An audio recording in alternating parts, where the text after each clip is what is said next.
নমস্কার, আমি পিয়ালি। সমস্যা ও সমাধানের আরো একটি নতুন পর্বে আপনাদের সকলকে স্বাগত জানাই। আর লাইভ অনুষ্ঠান নিয়ে চলে এসেছি আপনাদের সামনে, কারণ আমি জানি যে আমাদের প্রত্যেকের জীবনে কিন্তু ছোট বড় নানান সমস্যা রয়েছে। আসলে সমস্যা যেটাই হোক না কেন, তাকে ছোট বড় ওইভাবে না পার্থক্য করা যায় না। তার কারণ সমস্যা যার সেই বোঝে যে সে ঠিক কতটা খারাপ রয়েছে। তো খারাপ থাকার অবসান ঘটিয়ে ভালো থাকার শুরু হোক। রয়েছে আমি পিয়ালি, আর আমার সঙ্গে রয়েছেন 43 বছরের অভিজ্ঞতা সম্পন্ন, আন্তর্জাতিক খ্যাতি সম্পন্ন এডুকেশন, কেরিয়ার, ম্যারেজ অ্যান্ড বাস্তু স্পেশালিস্ট শ্রী ভৃগু আনাদি। ওনাকে স্বাগত জানাবো আজকের লাইভ অনুষ্ঠানে। নমস্কার দাদা, স্বাগত আপনাকে। নমস্কার। উপস্থিত সকলকে আমার আন্তরিক প্রীতি, শুভেচ্ছা, ভালোবাসা, বড়দের শ্রদ্ধা ও নমস্কার জানিয়ে আজকে সরাসরি লাইভ ফোন অনুষ্ঠান, মানে সরাসরি কথা বলার অনুষ্ঠান। যেরকম আমি 3 দিন করে সপ্তাহে নিজের ইউটিউব চ্যানেলে বসি, পেজ রয়েছে, বিভিন্ন পেজে আমি সপ্তাহে 3 দিন 6 দিন বসি। ম্যাক্সিমামটা দুপুরে আর ম্যাক্সিমাম রাত 8টা, এটাও পার্মানেন্ট। আজকে যারা ফোনে পাবেন ঠিক আছে, 25 মিনিট অনুষ্ঠান। আমি আমার কালকে রোববার রাত 8টা থেকে আবার নিজের ইউটিউব চ্যানেলে থাকবো 1 ঘন্টা মোটিভেশন। চ্যানেলটা সাবস্ক্রাইব করে রাখুন, লাইক ফলো শেয়ার করুন। আর পেজটার নামটা বলছি না, পেজটা একটা অন্য একটা গ্রুপ। সেই গ্রুপে অ্যাট এ টাইমে করি, যেহেতু আমার নিজের স্টুডিও বানানো, আমার স্টুডিও থেকে আমি যে কোনো প্রোগ্রামই আমি করতে পারি। ঠিক সেই একটা চ্যানেল থেকে আরেকটা চ্যানেলের নাম করা উচিত না, এই চ্যানেল থেকে অন্য কোনো চ্যানেলের নাম বলার আমার অধিকার ওই অর্থে নেই। ওই জন্য যারা আজকে ফোন করবেন, date of birth, place of birth, time of birth, এমন একটা সিচুয়েশনের মধ্যে আমরা এই মুহূর্তে রয়েছি। এই সবে মাধ্যমিকের রেজাল্ট বেরোলো, কয়েকদিন আগে কিন্তু আমাদের ইংলিশ মিডিয়ামের আইসিএসসি বোর্ডের কিন্তু বেরিয়েছে, এবার সিবিএসসি বোর্ড বাকি আছে। তাহলে ন্যাচারালি আমাদের কিন্তু আর 5-6 তারিখের মধ্যে সমস্তটাই বেরিয়ে যাবে, শুধু আমার জয়েন্ট আর আমার মেডিকেলটা পড়ে থাকবে, ওই অর্থে বলছি আমি। তাই ন্যাচারালি এই মুহূর্তে কিন্তু ডিসাইড করার পালা যে আমি কী করতে চাইছি অনেক। 4-5টা করে স্কুল থেকে আপনারা বিভিন্ন রকম ফর্ম, এই স্কুল ভালো, ওই স্কুল খারাপ, ওই স্কুল তুলতে থেকেছে। কেন একটা স্কুল একরকম কম্বিনেশান দেয়, তা আপনার বাচ্চার জন্য কোন কম্বিনেশনটা ভালো, এটা কিন্তু আজকে জেনে নেওয়ার পালা। যারা জানবেন না, নিজের মতো চলছেন তো চলবেনই, ঠিক আছে। চেষ্টা করবো আজ ছাত্র বন্ধুদের বেশি করে আনার জন্য। যদি আপনার ছাত্র বন্ধুরা থাকেন, খুব ভালো, নিজেরটা নিজে বুঝে নিন। আর যদি গার্জেনরা থাকে, কি করলে চাকরি হয়ে যাবে, কি করলে আমার সংসার জীবনে সুখ শান্তি আসবে, ছোটোবেলায় সেসব নিয়ে ভাবা নাই। এই মুহূর্তে এডুকেশন। এবার ধরুন আপনি আপনার বয়সটা এমন, আপনার সংসার করেছেন, তার সংসার জীবনে প্রশ্ন হবে। হতে পারে আপনি কোনো ব্যবসাদার, তাহলে ব্যবসা নিয়েই প্রশ্ন হবে। কিন্তু বলছি, যেহেতু এডুকেশনে সবে রেজাল্ট বেরিয়েছে, যদি এগুলো থাকে তাদের অ্যান্সার তো অবভিয়াসলি আমি আগে দেবো, যেহেতু আমি স্টুডেন্টদের পছন্দ করি। দেখে দেবো কোন বন্ধু রয়েছেন। নমস্কার। হ্যালো, হ্যাঁ, কোন বন্ধু রয়েছেন? কে বলছেন, কোথা থেকে বলছেন? নমস্কার ভৃগু স্যার, আমার প্রণাম নেবেন। ম্যাম আমার প্রণাম নেবেন। নমস্কার, ভালো থেকো। হ্যাঁ বলুন দাদা, আপনার জন্যই। হ্যাঁ স্যার, আজকে একটু আমার ব্যাপারে নাম বলুন, নাম বলুন। হ্যালো। হ্যালো, হ্যাঁ ম্যাম হ্যাঁ বলুন। হ্যাঁ, আপনার নামটা বলুন। প্রীতম চ্যাটার্জি। কোথা থেকে বলছেন? হাওড়া থেকে ম্যাম। আচ্ছা, জন্ম তারিখ বলুন। 8/2/1989। 8/2/1989। হ্যাঁ ম্যাম। 1989। 8/2/77। 8/2/1989। হ্যাঁ, জন্ম সময় 1989। 3:59 AM। 10:59 AM, তাই তো? হ্যাঁ ম্যাম, 3:59 AM। ও 3:59, আচ্ছা। রাত 3 মানে ভোর 4টের দিকে। হ্যাঁ ম্যাম। 3:39 PM। জন্মস্থান?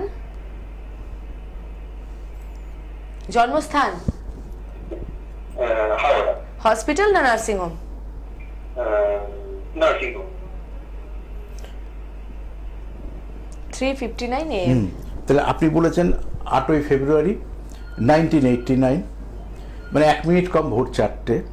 বার্থ প্লেস হাওড়া, হসপিটাল তো? Nursing home sir. Nursing home. দাঁড়ান।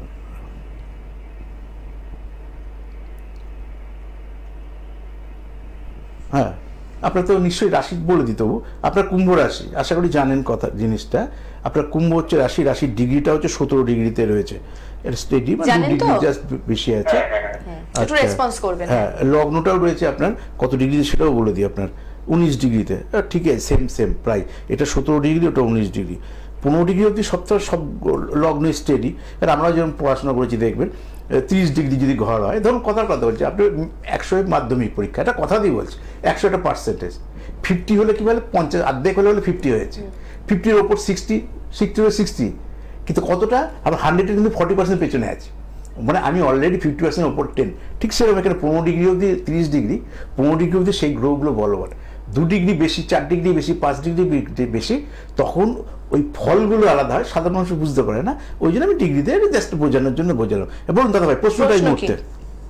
প্রশ্নটা হচ্ছে স্যার আমার সম্পর্কে একটু আপনি বলে দিন আর একটু গাইড দিন যাতে আমি উপকৃত হই। এই মুহূর্তে বিশেষটা কি সেটা সব বলুন, কি এই মুহূর্তে কি জানতে চাইছেন সেটা বলুন। কারণ অল্প বয়স হলে এডুকেশন গাইড করতাম, কথার কথা যে বয়সের যেটা, আজ যদি মাধ্যমিক উচ্চ মাধ্যমিক বলতাম কি subject selection, ideal place, ideal education, কোথায় গিয়ে কেরিয়ার তৈরি হবে, এগুলো বলতাম। এখন কি প্রশ্নটা এই মুহূর্তে সেটা, যদি বিয়ে করেন তাহলে আইডিয়াল কাকে বিয়ে করবেন, কোন রাশি লগ্ন, সেটা আলোচনা করবো। কিন্তু ওভারঅল সারা জীবনের কথা বলতে গেলে তাহলে আপনাকে দিয়ে একবার হবে না। বুঝতে পারছি? প্রশ্নটা বলুন এই মুহূর্তে। বলছি স্যার, আমি অনলাইনে এখন উবেরে ড্রাইভ করছি। আচ্ছা, তো এটার সাথে স্যার অন্য কোনো বিজনেস কি আমি করতে পারি? আমার মানে বিয়েটা কবে হবে, মানে কোন রাশির সঙ্গে করলে হবে, যদি একটু কাইন্ডলি বলতেন। ক্যারিয়ার আর বিয়ে। ঠিক। আচ্ছা, বুঝে গেছি আপনি কি বলেন, যে আপনি যে একটা অনলাইনে উবের চালাচ্ছেন, আর কি করলে ভালো হবে, চলে আসে। ব্যবসা করলে কি স্যার, কোন ব্যবসা করলে আমি উপকৃত হব? ঠিক, আমাদেরকে মাথায় রাখতে হবে এই যে রাশি লগ্ন এখন যেটা করছে সেটা নতুন কোনো দায়িত্ব ঝুঁকি নেওয়া উচিত। তা কতদিন? 2.5 বছর, 2.5 বছর মানে 1 মাস গেছে, তার মানে 2 বছর 4 মাস। কারণ যাই করি হবে ইনভেস্টমেন্ট ওরিয়েন্টেড হবে, কারণ ব্যবসা মানে ইনভেস্ট করতে গেলে যে সেক্টরে, যেমন কথা বলছি মঙ্গলটা আপনার মেষে রয়েছে, মেষ মঙ্গল ভালো থাকলে অনেকে যেমন গাড়ি বাড়ি লোহার লক্ষ্য এগুলো করতে বারণ করি, আপনাকে করতে বলবো। তার মানে ট্রান্সপোর্ট, আরও অন্য কিছু চিন্তাভাবনা করুন, যে ট্রান্সপোর্ট ওরিয়েন্টেড যে কোনো ব্যবসা করলে আপনার জন্য ভালো। আয়রন স্টিল লোহা জাতীয় যে কোনো ব্যবসা করলেই ভালো, সেটা কী ব্যবসা করবে নিজে আপনি ডিসাইড করে নেন। কিন্তু 2 বছর 4 মাস কোনো ইনভেস্টমেন্ট নতুন করে করা উচিত না, এটা হলো ফার্স্ট। সেকেন্ড থিং হচ্ছে বিয়ের ক্ষেত্রে শুধু একটা জিনিসই মাথায় রাখবেন, যে আমার যদি যাকে বিয়ে করবেন কন্যা, যদি সিংহ রাশি হয় সব থেকে ভালো, আর কর্কট রাশি কর্কট লগ্ন, কন্যা রাশি কন্যা লগ্নকে প্রথম বর্জন করব, তারপর বর্জন করব মেষ রাশি মেষ লগ্ন, আর মিথুন রাশি মিথুন লগ্ন। এই 4টে রাশি লগ্ন বাদ দিয়ে বাদবাকি রাশি লগ্ন আপনার জন্য তুলনামূলক উপযুক্ত। আপনার গ্রহদের মধ্যে এফেক্টেড গ্রহ মানে খারাপ, সেটা হচ্ছে রবিটা। সেই দিদিভাইয়ের জন্য রবিটা ভালো। তাও বলি শ্রাবণ মাসে যদি বাংলার জন্ম হয়, অর্থাৎ কর্কটে যদি রবি থাকে, সেই দিদিভাই আপনার জন্য উপযুক্ত। আষাঢ় মাস ভাদ্র মাস এই দুটো যেন সেই দিদিভাইয়ের জন্ম মাস নয়। তাহলে তাছাড়া আমার ক্ষেত্রে 10টাই বেটার। বেশি ভালো কোনটা? উল্টো দিকে ঠিক আমার কর্কট মানে তার শ্রাবণ মাসে বাংলার জন্ম হতে হবে, কারণ এটা কার্তিক অগ্রহায়ণ পৌষ মাঘ, আপনার বাংলার মাঘ মাসে জন্ম, তার উল্টো দিকেই আমাদের কিন্তু শ্রাবণ মাসে জন্ম হলে আপনার জন্য ভালো হবে। আর বিয়ের আইডিয়াল টাইমটাও বলে দিই আপনাকে, কাছাকাছির মধ্যে। এইগুলোকে এখন থেকে খুঁজতে থাকুন। 92 2017 শনি আসবে 27, তাহলে শনির আগেই বিয়ে করতে হবে। 27 শেষ, এখানে শনি রাহু 24, এই সময় তো হবেই না। 27 সালে জানুয়ারি 4 আপনার বিবাহের জন্য অ্যাপ্রোপ্রিয়েট টাইম। 27 সালে 4 জানুয়ারির পর, তার আগে বিয়ে করা উচিত না। 26 সাল থেকে রাশি লগ্নগুলো বিচার করতে আরম্ভ করবেন। কেউ আমাদের ক্যান্সেল করবে, আমি কাউকে ক্যান্সেল করব, এই করতে করতেই আপনার 27 সাল পেরিয়ে যাবে। 27 সালে জানুয়ারি এবং 4 তারিখের পর থেকে আপনার আইডিয়াল টাইম পড়বে, ছক বিচার করে বিয়ে করবেন, আশা করি মঙ্গল হবে। ভালো থাকুন। হ্যাঁ, আর সম্ভব হলে অবশ্যই যোগাযোগ করে নেবেন। আসলে আমাদের প্রত্যেকের জীবনে এরকম প্রশ্নগুলো থেকে যায়। আসলে বয়স ভিত্তিতে প্রশ্নগুলো বিভিন্ন রকম হয়, কখনো কেরিয়ার ওরিয়েন্টেড, স্টুডেন্টদের ক্ষেত্রে পড়াশোনা ওরিয়েন্টেড, এই ধরনের প্রশ্নগুলো থাকে। তবে আমি বলবো সঠিক উত্তর একদম সঠিকভাবে পরিষ্কারভাবে পেতে হলে যোগাযোগ করুন দাদার সঙ্গে। প্রতি বৃহস্পতি রবি পাচ্ছেন খড়দয় দাদার নিজস্ব চেম্বারে। এখন এখানে একদিন অ্যাড করেছি আমার পার্সোনাল শুরু। আচ্ছা, প্রত্যেক মঙ্গল, প্রত্যেক বৃহস্পতি, প্রত্যেক রবি। দারুণ ব্যাপার। তাহলে আরো একটা দিন এক্সট্রা পাচ্ছেন দাদাকে। প্রতি বুধবার পাচ্ছেন শেওড়াফুলিতে ফার্স্ট হাফে, সেকেন্ড হাফে পাচ্ছেন রাসবিহারী অ্যাভিনিউ লেক মলের পাশে, শুক্রবার পাচ্ছেন শিয়ালদহ শ্রদ্ধানন্দ পার্কের পাশে, শনিবার পাচ্ছেন হাওড়া ময়দানের চেম্বারে, আর মাসে একবার করে পাচ্ছেন নবদ্বীপ, বহরমপুর, রানাঘাট, বর্ধমান, আসানসোলে এবং দুর্গাপুরে। আসার আগে অবশ্যই ফোন করে অগ্রিম বুকিং করুন 9830143766, আর অনলাইন কনসালটেশনের জন্য যোগাযোগ করুন 9477066173। দেখে নেব কোন বন্ধু রয়েছেন। নমস্কার, কোথা থেকে বলছেন? হ্যালো। হ্যাঁ, কোন বন্ধু রয়েছেন? কে বলছেন দিদি? কোথা থেকে বলছেন? আমি তো ধরে আছি, আপনি দিন আমার না। না, আপনি দাদার সঙ্গেই কথা বলছেন, আপনি বলুন। হ্যালো, দাদা শুনছেন? বলুন। হ্যালো, হ্যাঁ বলুন, আপনি দাদা শুনছেন? হ্যালো, বলুন। আচ্ছা, আমি গড়িয়া থেকে বলছি। হ্যাঁ, কার বিষয়ে জানবেন? গড়িয়া থেকে বলছি, আমার মেয়ের সম্বন্ধে। মেয়ের নামটা বলুন। মেয়ের নাম বলুন। মেয়ের নাম মৌসুমী ভট্টাচার্য। মৌসুমী ভট্টাচার্য। আচ্ছা, মৌসুমীর জন্ম তারিখ? জন্ম তারিখ 23 মে 23/5। হ্যাঁ। 23 জন্মসাল? 1976। 23 মে 1976। জন্ম সময়? 76। জন্ম সময় সকাল 6:10। 6:10 AM। 6:10। আর স্থান হলো মুর্শিদাবাদ। মুর্শিদাবাদ। হসপিটাল না নার্সিং হোম? হসপিটালে, সরকারি হাসপাতাল। 6:10 সকালবেলা AM। Birth place Murshidabad hospital. Hospital. Murshidabad তো ডিস্ট্রিক্ট, মুর্শিদাবাদ বলে কোনো জায়গা আছে জানি না। মুর্শিদাবাদ ডিস্ট্রিক্টের কোথায় হয়েছে? মুর্শিদাবাদ লালবাগে। হ্যাঁ সেটা বলুন, কারণ মুর্শিদাবাদের ডিস্ট্রিক্ট, সেই ডিস্ট্রিক্টে রেজিনগরও আছে, বহরমপুরও আছে, সবই আছে, বেলডাঙ্গাও আছে, এই আর কি, সেই জন্যই বললাম। মুর্শিদাবাদ ডিস্ট্রিক্ট। হ্যাঁ হ্যাঁ সেটাই বলুন। কোন কি প্রশ্ন? প্রশ্নটা বলুন দিদি ভাই। ও মিম আমার মেয়ের একবার বিয়ে হয়েছিল। আচ্ছা। হ্যাঁ, কিন্তু সেই সংসার করতে পারিনি। ঠিক। তা আবার আমি বিয়ে দিয়েছি। তা এই যেটা বিয়ে হয়েছে সেটা কি ঠিকঠাক হবে, থাকবে তো? প্রথমত ওই যে বিয়ে কথার কথা বলছি, কেন বলছি আপনাকে, যে প্রথম যখন বিয়ে দিয়েছিলেন নিশ্চয়ই বিচার টিচার করে দেননি। এক যা হয়েছে হয়েছে, তাহলে ধরা পড়তো আপনার মেয়ের ডিস্টার্ব। আমাকে ভুল দিয়েছিল, আমরা যৌতুক বিচার করার জন্য চেয়েছিলাম, কিন্তু ভুল দিয়েছিল। না না তা বলছি না, আমি বলছি তাহলে কোনো রকম মিসগাইড হয়েছে। কেন মিসগাইড হয়েছে? আপনার মেয়ের নিজেরই গ্রহটা খারাপ। কেন? আপনার মেয়ের ছক দিয়েছে, আপনি জামাইয়ের ছক দেননি, বোঝানোর জন্য বললাম। আপনার মেয়ের হচ্ছে এখানেও সেম সমস্যা হবে, উল্টো। মানে ধরুন বউ, মেয়েরা না সব মেয়েরাই এক। বউ পরিবর্তন করলে যদি জীবন, কালকে যেমন একটা ফোন এসেছিল লাইভে, সে বলছে একটা বউ চলে গেছে, এবার কবে নতুন বউকে ঘরে ঢুকবো। আমি তাদের জন্য এটাই বললাম যে বউ পরিবর্তন করলে ভাগ্য হবে না, কিন্তু কেন বউটা চলে গেল, গ্রহগত কি এফেক্ট ছিল আপনার, তারপরে নতুন করে বিয়ে করার চিন্তা ভাবনা করুন। তাহলে সেই রেকটিফাই যদি না করে, যেমন আবার বিয়ে দিয়েছেন অলরেডি, কেন বলছে আবার সেম খেসারাতে পোয়াতে হবে, রূপটা আলাদা হয়। ধরুন কোথাও একটা স্বামী স্ত্রী মতো পার্থক্য, যেন কারো ডিভোর্সের অঙ্গগুলো আলাদা হয়, কোথাও হাজব্যান্ড ওয়াইফকে মেয়েদের বাড়ি থেকে বার করেছে কারণগুলো, আর কোথাও মেয়েদের মানে আত্মসম্মান জ্ঞানটা সবসময় বেশি হয়, কেউ হয়তো মিনিমাম সম্মানটা পাচ্ছে না, সেই জন্য সে সংসার করলো না। ওর শনি মঙ্গলটা সব থেকে এফেক্টেড কোথায় আছে? কর্কটে। কেন আছে? মীন রাশি, আত্মসম্মান জ্ঞান সব থেকে বেশি ওর। মীন খুব সেন্সিটিভ হয়, এগুলো আপনি কতটা ওইভাবে বুঝতে পারবেন জানি না। মীন মানে মাছ, মানুষ মাছ হয় না, সিম্বলিক। মাছ দেখবেন আর 5টা প্রাণীর থেকে এক জায়গায় থাকে না, অন্যভাবে গতিতে চলে, কখনো কখনো জল খায়। ঠিক সেটা মিনকে যদি ঠিক সেই মাইন্ড সেট আপ না দেয়, মাছ মাংস খাওয়ার জন্য সবাই দেখি বিয়ে করে না। এরা মীন রাশির ছেলেমেয়েরা তা করে না। মীন রাশি সেরকম আত্মসম্মান জ্ঞান দিয়ে যদি মর্যাদা সহকারে রাখতে পারে, তাতে যদি ডাল ভাত নুন ভাত ভগবান যা জোটাবে সেটা দিয়েই কিন্তু থাকতে পারবে। এখানে সমস্যাটা ওর হচ্ছে মঙ্গলটা নিচস্থ। মঙ্গল মানে আচ্ছা মার্স নিশ্চয়ই জানেন, সেই মঙ্গলটা নিচস্থ। নিচস্থ মানে খারাপ। কোথায় রয়েছে? কর্কট, সব থেকে খারাপ। সেখানে কে রয়েছে? শনি। এই সংসার জীবন নিয়ে দেখবেন কিছুদিন ডিপ্রেশনের মধ্যে ছিল, অলরেডি টেনশনের মধ্যে ছিল। আপনি আবার জোর করে যেভাবে বিয়ে দিয়েছেন, এটা হরস্কোপ বিচার করে দিয়েছেন কিনা আমি বলতে পারবো না। যদি দিয়ে থাক, তা বলছি না, আমি বিয়ে দিয়েছেন কিনা বিচার করে যাই না। যদি দিয়ে থাকেন দায়িত্ব আপনার, তাহলে তো ওয়েল অ্যান্ড গুড। মেয়ের যদি প্রতিকার করে থাকেন শনি মঙ্গলের, ওয়েল অ্যান্ড গুড, তাহলে ঘর করতে পারবে। অ্যাজ পার ছক হিসেবে আমি তো জানি না, সেই অ্যাঙ্গেলে একই জিনিস ঘটবে যতক্ষণ না শনি মঙ্গলের প্রতিকার করবেন মেয়ের। আর মঙ্গল তুঙ্গস্থ আছে, এরকম একটা জাতকের সঙ্গে দেওয়া উচিত। দিয়ে ফেলেছেন, তার মঙ্গল ভালো আছে কি, মকরে আছে কিনা জানেন আপনি? মীন রাশি যেমন বল, মকরে আছে মঙ্গল কিনা জানেন? শনি কোথায় আছে জানেন? তাহলে বিচারটা কি করেছে? তার মানে এটা আপনি আপেক্ষিকভাবে দেখে দিয়েছেন, সেম সমস্যায় আসবে। ভালো থাকুন, সঙ্গে থাকুন, পারলে যোগাযোগ করে নেবেন। শাস্ত্রে বলা ছিল, দেখো বলি, অভাগা যেদিকে যায় সাগর শোকায় যায়। তুমি ডাক্তারের কাছে যাও, ডাক্তারবাবু আমার একবারে পা অ্যাক্সিডেন্টে আমার পাটা ভেঙে গেছিল, এবার আমি সেকেন্ডবার ভেঙেছে, ডাক্তারবাবু আমার কি আরো ভালো হবে? কোনোদিন হয়? ফার্স্ট পা ভেঙে গেছে, সেকেন্ড পা আরো সতর্কতা অবলম্বন করা, এবার থার্ডবার যদি আবার অপারেশন স্টেজে আসে, ও আপনি প্যারালাইসিসে পড়ে থাকবেন। এটা অ্যাজ পার ডাক্তারের কথা। ঠিক ভাগ্যেরও তাই, শুধু বউ পরিবর্তন করলে হবে না। আমাদের কেন আমার এই সিস্টেমের শিকার হচ্ছে? কেন কেউ যদি মাধ্যমিক দেয়, বা যারা উচ্চ মাধ্যমিক দিয়েছে, এবার কেউ যদি কোনো মা যদি প্রথম ছেলেকে নিয়ে আসে, আমি বলবো 3বার এবার উচ্চ মাধ্যমিক পাস করবে, সে শুনতে ইন্টারেস্টেড হবে? কোনো কারণেই ইয়ার লস হয়ে গেছে, ঠিক আছে চলো এবার সেকেন্ডবার এবার আমি পাস আউট হই। কাউকে কখনো ওইভাবে অ্যাডভাইস, তাহলে আমার যে কারণে, আর আপনারা জেনে শুনে, আপনি নিজে মা, আপনি জেনে শুনে আবার বিয়ে দিলেন, তাহলে ইফেক্ট যেটা আছে সেটাকে প্রতিকার করে তারপর তো রাশি লগ্ন বিচার করে বিয়ে দেওয়া উচিত। একটা ডিভোর্স হয়ে গেছে মানে যদি 5 নম্বর বিয়েতে গিয়ে সুখী হয়, সেই অ্যাপ্লাই কি আমরা করতে থাকি না করতে থাকবো? সুস্থ ভাবাপন্ন মানুষদের কথা বলছি।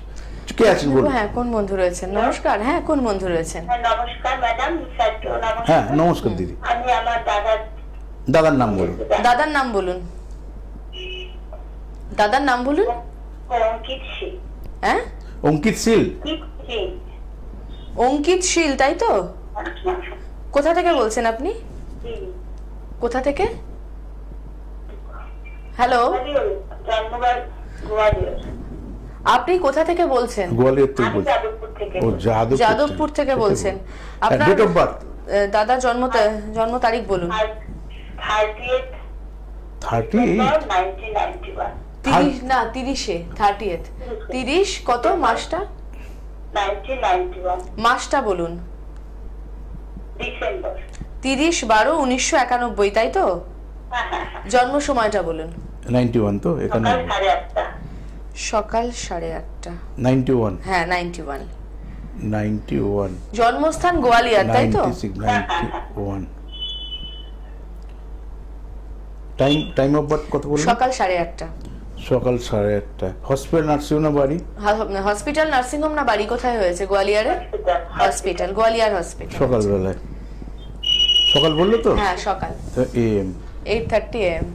বলুন আপনার দাদা ভাইয়ের প্রশ্ন বলুন। কি প্রশ্ন? ওই ক্যারিয়ারটা আর বিবাহিত জীবন। বিয়ে কি হয়ে গেছে? হ্যাঁ বিবাহিত জীবন মানে তো বিয়ে হয়ে গেছে। 91 না? 91 মানে 34 বছর বয়স হয়ে গেল। এরপর আর কবে বিয়ে করবে? আসুন প্রথমত বলে নিই আগে কেরিয়ার। জানেন নিশ্চয়ই, রাশি তবু বলে দিই, কারণ আপনি যেহেতু নিশ্চয়ই অন্য কোনো জ্যোতিষকে বলেন। তুলা রাশি আপনার ভাইয়েরও, ভাই তো না দাদার হচ্ছে তুলা। হ্যাঁ তুলা হচ্ছে রাশি। এই ছকে সব থেকে পজিটিভ গ্রহ সেটা হচ্ছে বৃহস্পতি, আর সব থেকে নেগেটিভ গ্রহ রাহু কেতু। কারণ রাহু কেতু নিচস্থ আছে। কোথায় নিচে? রাহু কেতু থাকলে কি যতটা খাটে যতটা শ্রম দেয় ততটা আউটপুট আসে না, মানে রেজাল্টটা তত দিকে আসতে চায় না। এই কারণে শুধু রাহু কেতু ভবিষ্যতে প্রতিকার করবেন। আদারওয়াইজ সব গ্রহগুলো তো সাজানো আছে। যেরকম রবি দ্বাদশে রয়েছে, এমনি জন্মস্থান তো বললেন গোয়ালিয়র, কিন্তু দাদাকে জন্মস্থানের বাইরে থেকে দাদা কিন্তু কেরিয়ারে ইম্প্রুভমেন্ট হবে। যেমন কথা বলছি, কারো যদি ওয়েস্ট বেঙ্গলে জন্ম হয় তাহলে ওয়েস্ট বেঙ্গলের বাইরে আমাকে যেতে হবে। তা যদি কেরিয়ার কিছু ভাবি, ধরুন ব্যবসাটাকেও কেরিয়ার, এবার মানুষ কেরিয়ারে না ক্লারিফিকেশন করে না অনেকে, যে 8 সেও বলছে আমি কেরিয়ার করবো, যে ব্যবসা করছে সেও বলছে কেরিয়ার করবো। শব্দটা এডুকেশনের সাথে সমৃদ্ধ হচ্ছে কেরিয়ারটা, ব্যবসার সাথে না। কথা বলতে ব্যবসা করলে আমি কখনোই বলবো না আপনি বোম্বে গিয়ে ব্যবসা করুন। তার আইডিয়াল এডুকেশনের সাথে আইডিয়াল প্লেস কোথায় গেলে তার কেরিয়ারে ইম্প্রুভমেন্ট হবে, কী ধরনের সাবজেক্ট। ওর তো লাইফে সব হয়ে গেছে 34 বছর, কিছু না কিছু কাজের সঙ্গে যুক্ত। ওই ধরনের অ্যাডভাইস দেওয়ার কোনো জায়গা নেই। এখন যে আইডিয়াল টাইমটা কাছাকাছির মধ্যে 2028 সালের অক্টোবরের 11 তারিখ থেকে যদি কোনো চেঞ্জের সম্ভাবনা থাকে, যদি কোনো স্কোপ থাকে, যে সেক্টর আছে সেখানে যদি কোনো প্রমোশন বা সার্ভিস চেঞ্জ করবে মনে করছে, বা কোনো ডিপার্টমেন্টাল কোনো চেঞ্জ হবে, যদি কোনো ইম্প্রুভমেন্ট হয়, সেটা 2028 সালের এন্ড থেকে আপনার ভাইয়ের জন্য সব থেকে ভালো। আর বিবাহিত এখনো, হ্যাঁ প্রায় 3 বছর, পুরো 3 বছর না, 2 বছর প্রায় 7 মাস মতন। আর বিয়ের ক্ষেত্রে আমি শুধু বলবো রাহু কেতু তুঙ্গস্থ মেয়ে দেখেই বিয়ে করলেই ভালো হয়। বিয়ে তো করে নিয়েছে, দেখে নেবেন শুধু রাহু কেতুটা তুঙ্গস্থ আছে কিনা। আর রাশি লগ্নটা একটু বলে দিই ওই দিদি ভাইয়ের, যে বৃষ রাশি আর মীন রাশি যেন না হয়, ওইটা প্রথম মাথায় রাখবেন। ওই দিদি ভাইয়ের হয়ে গেলে সেগুলোকে তখন প্রতিকার করা। আর কন্যা রাশি, কন্যা লগ্ন আর বৃশ্চিক রাশি, এই 4টে বাদ দিয়ে 8টা রাশি লগ্ন যদি আপনার মানে কি দাদার বউ হয়ে থাকে তাহলে ওয়েল অ্যান্ড গুড, খুব ভালো, কোনো সমস্যা থাকবে না। ভালো সঙ্গে থাকুন, যোগাযোগ করে নেবেন। সত্যি মানে হয়ে যাওয়ার পর কিন্তু আমরা যখন সমস্যাগুলো তৈরি হয় তখন মনে হয় যে হয়ে যাওয়ার পর না ওকে অ্যাডজাস্ট করতে হবে। হ্যাঁ মানে আমি আবার ওই ওরকম নয়, মানে একটা বাবা হলে মেয়ে মা হলে কি করতো, সেই সিদ্ধান্ত নিত পট করে একটা কিছু করার। আমাকে আমার সন্তানদের শেখাই ভাই তুই অ্যাডজাস্ট করে থাক, সে তখন আমার বলা দরকার গ্রহগত অ্যাডজাস্টমেন্ট কর, মানসিকভাবে তো অ্যাডজাস্ট। একটা মেয়ে থাকতে পারছে না তাই তো সে সরে আসতে চাইছে। কারণ কি শখ হয়েছে সে ঘরতে বিয়ে করবে চিন্তা করে গিয়ে পরে কাল ডিভোর্স দেবে? কোনো মেয়ে বা কোনো ছেলেরই শখ হয় না। তো কোনো গ্রহগত এফেক্ট আমাদের কিন্তু এফেক্টেড করে। সেই কারণে তখন ওই গ্রহগত অ্যাডজাস্ট, যেমন বিয়ে হয়ে গেছে, এই গ্রহগুলো যদি কোনো কারণে খারাপ থাকে তাহলে প্রতিকার করবো, আর বাদ বাকি যদি না থাকে তাহলে খুবই ভালো, সুন্দরভাবে লাইফ লিড করবো। একজন বন্ধু অপেক্ষা করছেন, দেখে নেবো কোন বন্ধু। নমস্কার। হ্যাঁ হ্যাঁ বলুন, কে বলছেন? এসি রিমোটটা দাও তো। নামটা আর একবার বলুন। বিপ্লব। আচ্ছা, আপনি কার বিষয়ে জানবেন? ডেট অফ বার্থ বলুন। জন্ম তারিখ বলুন। 13/6/1999। জন্ম সময়? দুপুর 1:20 PM। জন্মস্থান? 99। জন্মস্থান? একটা কত? 1:20 PM। আচ্ছা, পশ্চিম মেদিনীপুরে বাড়ি, হসপিটাল না নার্সিং হোম? হসপিটাল কি বিষয়ে প্রশ্ন আছে? তাহলে 1:20 PM, হ্যাঁ ঠিক আছে। হসপিটাল আগে দাঁড়ান, আগে চলে মেদিনীপুরে পশ্চিম মেদিনীপুর হসপিটাল। আবার বলি 13 জানুয়ারি 13 জুন 1999, 1:20 দুপুর বেলায়। আর হচ্ছে পশ্চিম মেদিনীপুর আপনি হসপিটাল। কেরিয়ার নিয়ে প্রশ্ন। কেরিয়ার বলুন, কি পড়াশোনা করেছেন, কোন ইয়ারে পাস আউট হয়েছেন লাস্ট বলুন? আমি গ্র্যাজুয়েশন কমপ্লিট করেছি। কোন ইয়ারে পাস আউট হয়েছেন? আমি 21 মানে আমার 4 বছর। এই 4 বছর কি করছেন? আর পাস কোর্সে পাস হয়েছেন মানে অনার্স ছিল না? অনার্স ছিল না। আচ্ছা, তারপর 4 বছর কি করছেন? কিছুই করিনি, বাড়িতে একটু চাষবাস করি আর কি করবো। এখন আর তাহলে কিসের কেরিয়ার চাইছেন? কেরিয়ারটা কিসের? না চাকরি করার জন্য কেরিয়ার, না ব্যবসা করব? কোন ব্যবসা করলে ভালো হয়, কি রাস্তাটা কি জানতে হবে? সেটা বলুন আগে। কেরিয়ারটা কিভাবে করতে চাইছেন, সেটা বুঝতে পারেন। প্রথমত আপনার বৃষ রাশি, এটা একটা খুব পজিটিভ। তার বুধটা রয়েছে কোথায় কিছু মিথুনে, ওয়েল অ্যান্ড গুড, খুব ভালো। এটা সব থেকে খারাপ যেটা শনি আর শুক্রটা খারাপ। তা শনি কি করে? শনি তো লেট সাকসেস, তার মানে হবে না, লেট হবে। আর আপনাকে এগোতে হবে। আপনি অনেক ভীতু, মানে কি বলবো, ক্যারেক্টারটা, নেচারটা ভীতু টাইপের, মানে অনেক ভাবেন সব কিছু, এটা হলো এই হবে, ওইটা হলো এই হবে, এই ভেবে কি এটা জীবনে অনেকটা সময় কিন্তু আপনার চলে যাচ্ছে। এমনি শনি লেট শ্রম দিল সে দাঁড়াবে। যেমন একটা দোকান করলেন, কাউকে সেই দোকানটাও দেখবেন কারো যদি 2 বছর আপনার 5 বছর পর দাঁড়াবে। কিন্তু পেশেন্সটা আপনাকে রাখতে হবে। শনিটাই আপনার জন্মকালীন খারাপ রয়েছে। অথচ বৃহস্পতিটা খুব ভালো জায়গায় রয়েছে।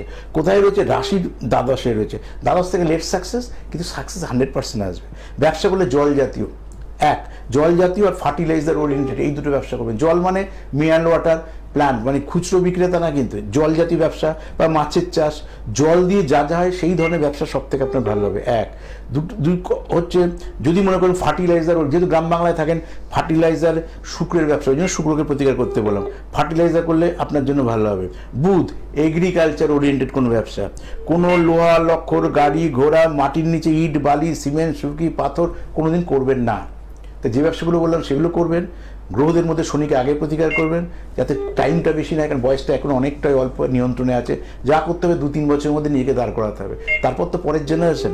আর শুক্রকে প্রতিকার করে ব্যবসা নামবেন। ভালো থাকুন, সঙ্গে থাকুন। সময়েরও আমাদের প্রায় শেষের দিকে চলে আসছি। দর্শক বন্ধুরা জানিয়ে দেবো যে কবে কোথায় পেয়ে যাচ্ছেন দাদাকে। মঙ্গল, বৃহস্পতি, রবি পাচ্ছেন খড়দহে দাদার নিজস্ব চেম্বারে। প্রতি বুধবার ফার্স্ট হাফ পাচ্ছেন শেওড়াফুলির চেম্বারে, সেকেন্ড হাফ পাচ্ছেন রাসবিহারী অ্যাভিনিউ লেক মলের পাশে চেম্বারে। প্রতি শুক্রবার পাচ্ছেন শিয়ালদহ শ্রদ্ধানন্দ পার্কের পাশে চেম্বারে। প্রতি শনিবার পাচ্ছেন হাওড়া ময়দানের চেম্বারে। মাসে একবার করে পাচ্ছেন দাদাকে নবদ্বীপ, বহরমপুর, রানাঘাট, বর্ধমান, আসানসোল এবং দুর্গাপুরের চেম্বারে। যারা আসতে চাইছেন তাদেরকে বলে দেবো বুকিং নাম্বার 9830143766। আর যারা অনলাইন কনসালটেশন চাইছেন তাদের জন্য যোগাযোগের নম্বর 9477066173। আর এছাড়াও রয়েছে শ্রীভিগু অ্যান্ড মোটিভেশন, দাদা নিজস্ব ইউটিউব চ্যানেল, সেখানে দাদা লাইভ করেন এবং সেখান থেকে কিন্তু আপনারা সরাসরি যোগাযোগ করতে পারেন। প্রচুর ভিডিওস রয়েছে। তাই জীবনের সমস্যা মানে কিন্তু সঠিক মানুষের হাত ধরতে হবে, আর সেরকমই একজন মানুষ থাকেন আমাদের সঙ্গে সমস্যা ও সমাধানে। কি বলবেন? একটু বলে নিই। প্রচুর প্রোগ্রাম, যারা এই গুগল বলে একটা, গুগলকে সার্চ করে শ্রীভিগু SHREEVRIGU, তাহলে আমি ঠিক ওয়েস্ট বেঙ্গলে কোন কোন টিভি চ্যানেলে বসি, আমার ইউটিউব চ্যানেল, আমার ফেসবুক পেজ, আমার ইনস্টাগ্রাম, সব কিছু তথ্য ওখান থেকে পেয়ে যাবেন। কবে কবে লাইভ করি, কারণ যাদের কাছে সাবস্ক্রাইব করা তাদেরকে নোটিফিকেশন অলরেডি পৌঁছে গেছে। এবং কালকে লাইভ করবেন। গতকালে একটা চ্যানেল লাইভ ছিলাম, আমি সেখান থেকে বলেছি যে রোববার রাত 8টায় আসি, কারণ আমার ফ্যান ফলোয়ার্স তো ওখানে, আমার 165 লাখ সাবস্ক্রাইবার, 184টা দেশে ইউটিউবের আমার ফ্যান ফলোয়ার্স। তো সব যাকে আমি লটারি প্রোগ্রাম করি, লটারি কনসেপ্টটা কিন্তু ওয়েস্ট বেঙ্গলের নয়। ওই বাইরের লোক যে বিষয়গুলো জানতে চায় সেই বিষয়গুলোকে নিয়ে আমরা কিন্তু বলবার চেষ্টা করি। তাই কালকে যদি মনে করেন যে ফোন করবেন, ফোন ইন প্রোগ্রাম রাত 8টায় ওই ইউটিউব চ্যানেলে ফোন করবেন। আমি আপনাদের সঙ্গে ছিলাম, আছি, থাকবো। নমস্কার। নমস্কার।